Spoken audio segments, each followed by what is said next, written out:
Be me, Mark, 30, senior rep on disputes and fraud line at mid-tier bank called Rivercrest Financial. Office in boring glass building between highway and sad strip mall. Interior all gray carpet and blue headsets. Work 12-hour shifts answering calls from people screaming about mystery charges and cards that suddenly stopped working. Team is mix of dudes and women, mostly burnt out, but competent. We live on coffee and dark humor. Main religion here is compliance, scripts taped to monitor, 5 different ways to say, I understand your frustration, ma'am. Metrics are everything: average handle time, first call resolution, fraud catch rate, quality scores where some coach judges your soul. Old HR guy was quiet dude named Ken, appeared twice a year to mumble about harassment slides and hand out pens.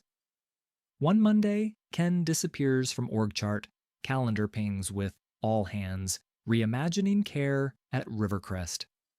We gather in training room that smells like burnt popcorn and stress, projector humming like it wants to die first. On stage stands new head of people and customer care, Olivia, early 30s, sharp bob haircut, glasses, very serious eyebrows, her blazer covered in little enamel pins. Believe women.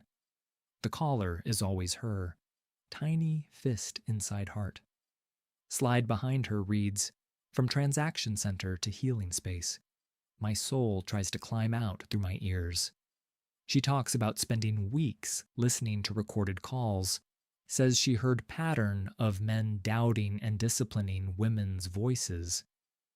Claims male reps interrupted women more, pushed harder on security questions, sounded cold when women cried about money problems.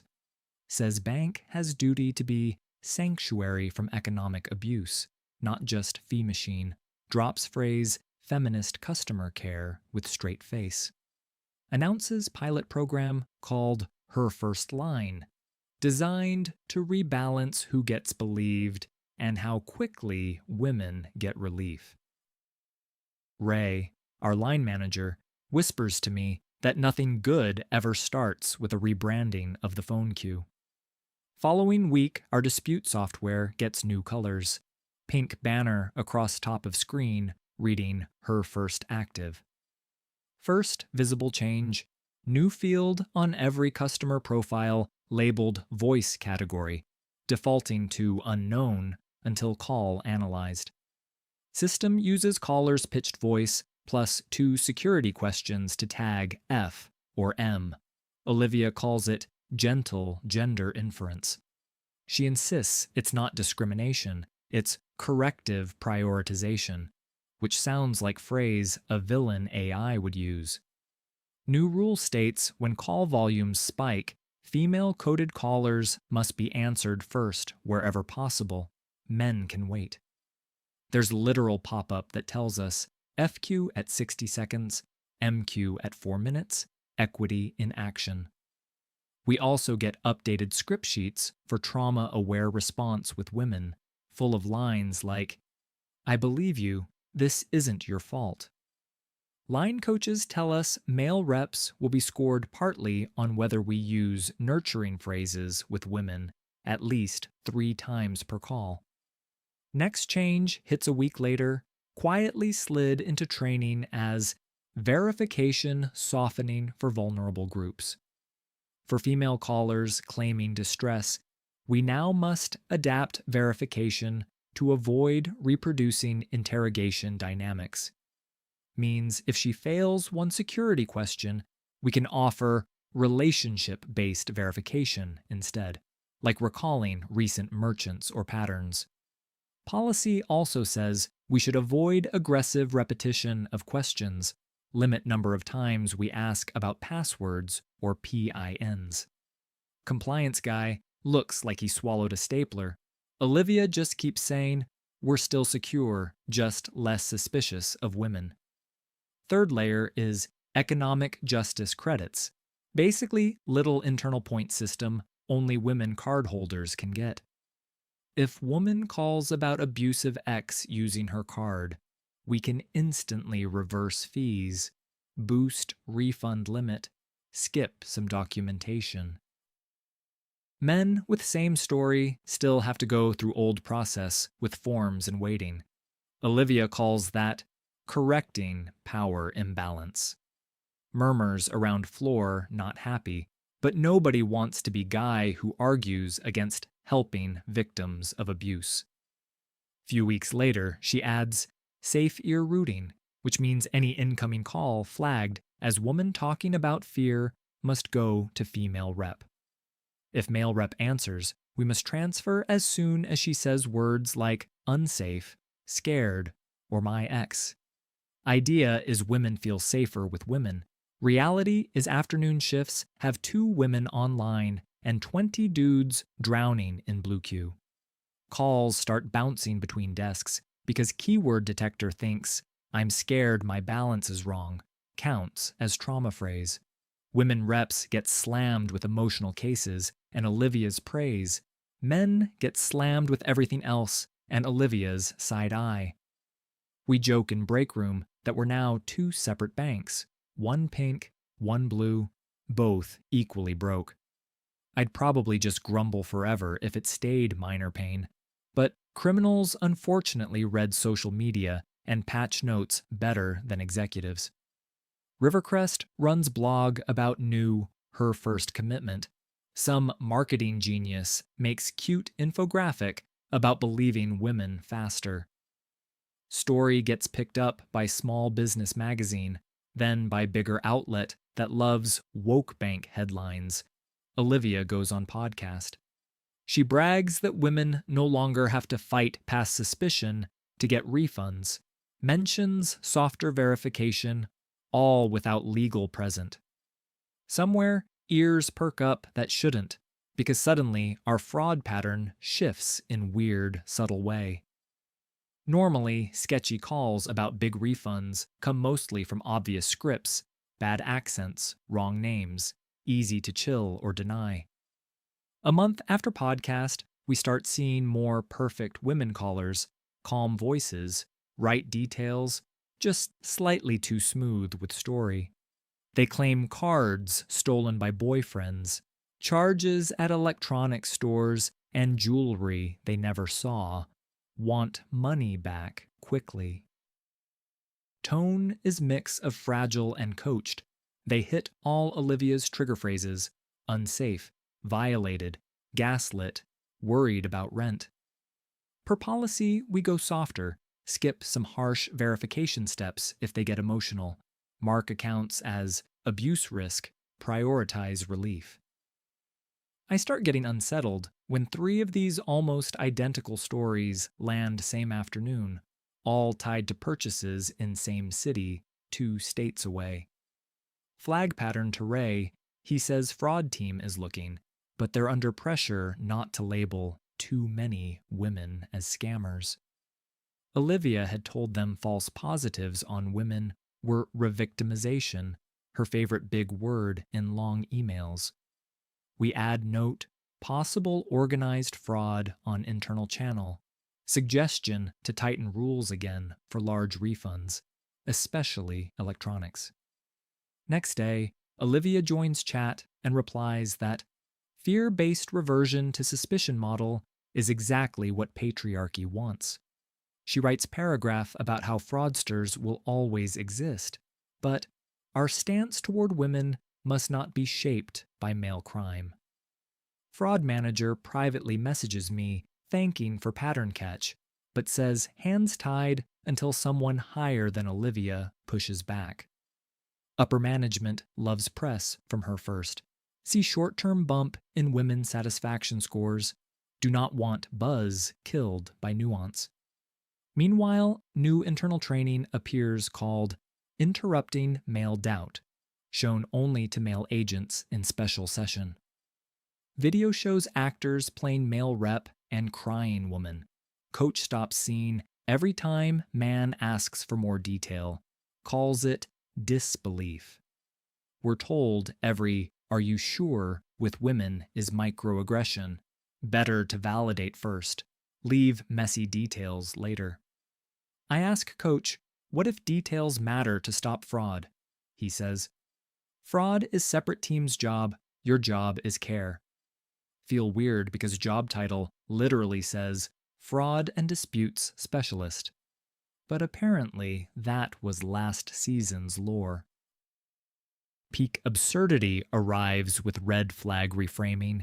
Olivia's new policy that certain fraud markers cannot be used alone for women. Things like caller asking for rush new card shipped to different address, failing voice recognition, insisting on no email confirmation. For men, those still big red flags. For women, we must consider context of fleeing unsafe situations before delaying service. Effectively, red flags become yellow with pastel overlay, only combination of several allowed to justify saying no to woman. For a while, it feels like maybe we're overreacting. Losses numbers reported at town halls stay fuzzy, but not catastrophic. Then one very specific day arrives, of course on Friday afternoon, the natural home of all disasters. I'm halfway through shift, sipping lukewarm coffee, when system pings with priority client call, do not transfer. Screen shows tag platinum circle, code we rarely see, meaning some very important wealthy client or related entity calling. I take call, greet with most professional voice I own, hear older woman speaking quietly but firmly, sounds tired more than upset. She explains her husband is frequent flyer consultant type, travels a lot, keeps most assets with us. She mostly uses joint card. Says she's leaving him after long emotional and financial abuse. He cut off her access last night. Every card declined this morning. Story fits Olivia's favorite template almost suspiciously well, but details are plausible. Name matches spouse of account holder. She already knows last 4 digits of card, home address, rough balance, even recent big purchase at car dealership. Per new script, I must move to support mode. Say, I'm sorry you're going through that. Offer to restore your financial safety. In old world, I'd be more neutral, insist primary cardholder join, demand more proof. But her first binder on my desk glows pink with expectation. She wants me to unlock online banking for her, send new card to hotel she's secretly staying at, close husband's card altogether. My gut tightens, some details too precise, too calm, language sprinkled with buzzwords like she studied our blog. Still, policy says in intimate partner separation scenario, we treat woman as primary safety subject, man as potential threat. I stall gently, ask if she can answer some relationship-based verification questions, which she handles like seasoned quiz show player. Favorite restaurant, names of their kids, previous address. She rattles all off without pause, sounding rehearsed but possible. System shows she's authorized user, not full owner, but Olivia's memo last week said, economic justice means rethinking ownership norms. I feel like man standing between 2 conveyor belts, one labeled fraud risk, one labeled HR firing squad. Instead of making heroic stand, I split the difference like coward with bills, grant some access, but not all. I authorize new card in her name with limit, but leave main account untouched. Tell her legal has to handle ownership changes. She sounds slightly annoyed, but grateful enough. Hangs up. I log case with thick notes, including, something feels off. Please review fast. Fraud team later pings me, says account holder husband already reported weird emails and a call he didn't make earlier. They put watch on account, but weekend skeleton crew and Olivia's don't freeze women's funds lightly rule slowful investigation. 2 days later, hell properly opens because that call was dry run, not main event. Ring of Scammers has apparently been harvesting details about wealthy couples from social media and data breaches. They use women as voice actors, copying our blog and her first training cues to blow through softer verification. We find out only after Monday morning explosion of alerts. Dozens of high net worth accounts hit with giant overseas transfers. Pattern clear. Majority of damage on accounts where female voice called Friday and Saturday asking for emergency separation relief. One of those victims happens to be wife of board member. Another is foundation tied to big hospital that works with us on donations. Board guy is furious his spouse's card got cloned and scammers used her voice as shield to drain 6 figures before freeze. Hospital foundation loses chunk of operating funds overnight. Direct impact on some program with sick kids. PR nightmare writing itself. Emergency war room meeting convened. Compliance, legal, CEO, Olivia. Some of us frontline fossils pulled in as sacrificial witnesses. They pull call recordings, including mine, play segments where we sound like human pillows saying, "I believe you," while fraud slinks through. CEO, normally calm, asks in tone like cracking ice. Who authorized reducing verification requirements on a protected group without compliance sign-off?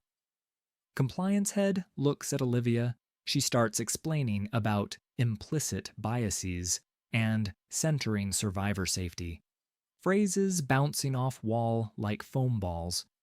Legal counsel interrupts politely but coldly, asks whether she ever documented risk assessment or presented her first specifics to risk committee.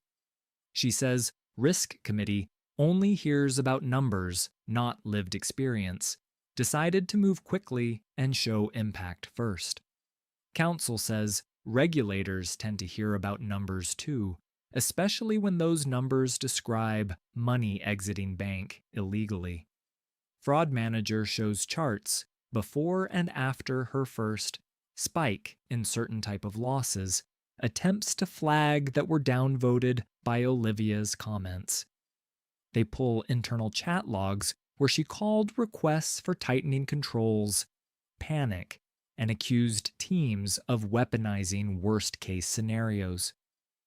Then they ask me to explain how call with fake abused spouse felt, what tools I had, what rules I felt bound by. I tell truth. That old script would have forced me to escalate, maybe insist joint verification, certainly not ship new card blindly. Also say we were coached to treat pushback as potential misogyny, discouraged from over-questioning women, especially if they used certain language. Olivia tries to pivot, says this is sophisticated patriarchy using women's voices as puppet to sabotage feminist banking.